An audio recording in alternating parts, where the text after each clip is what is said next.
ಕೋಲಾರ ಜಿಲ್ಲೆಯ ಕೆಜಿಎಫ್ ನಗರದಲ್ಲಿ ಸಿನಿಮೀಯ ಶೈಲಿಯ ಪೊಲೀಸ್ ಕಾರ್ಯಾಚರಣೆಯೊಂದು ನಡೆದಿದೆ. ಮಗಳ ಮದುವೆ ಖರ್ಚಿಗಾಗಿ ಉದ್ಯಮಿಯೊಬ್ಬರಿಗೆ ಹೆದರಿಸಿ ಬೆದರಿಕೆ ಹಾಕಿ ಹಫ್ತಾ ವಸೂಲಿ ಮಾಡುತ್ತಿದ್ದ ಆರೋಪದ ಮೇಲೆ ಈಗಾಗಲೇ ಗಡೀಪಾರಾಗಿದ್ದ ರೌಡಿ ಶೀಟರ್ನನ್ನು ಪೊಲೀಸರು ಮದುವೆ ಮಂಟಪದಿಂದಲೇ ವಶಕ್ಕೆ ಪಡೆದಿದ್ದಾರೆ.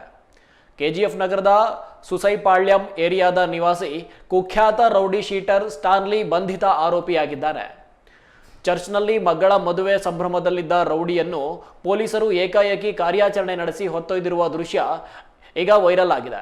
ಪೊಲೀಸ್ ಮೂಲಗಳ ಪ್ರಕಾರ ಮಗಳ ಮದುವೆಗೆ ಪೆಂಡಾಲ್ ಹಾಗೂ ಡೆಕೋರೇಷನ್ ಕೆಲಸ ಮಾಡಿಕೊಡುತ್ತಿದ್ದ ಅಂಗಡಿ ಮಾಲೀಕನ ಮೊಹಮ್ಮದ್ ಸಕ್ಲೇನ್ ಎಂಬುವರಿಗೆ ರೌಡಿ ಶೀಟರ್ ಸ್ಟಾನ್ಲಿ ಭೀತಿ ಹುಟ್ಟಿಸಿದ್ದ. ತನಗೆ ಹೆದರಿಸಿ ಬೆದರಿಕೆ ಹಾಕಿ ತನ್ನ ಮಗಳ ಮದುವೆಗೆ ಹಣ ನೀಡುವಂತೆ ಪೀಡಿಸ್ತಾ ಇದ್ದಾನೆ ಎಂದು ಸಂತ್ರಸ್ತ ಉದ್ಯಮಿ ಪೊಲೀಸರಿಗೆ ದೂರು ನೀಡಿದ್ರು.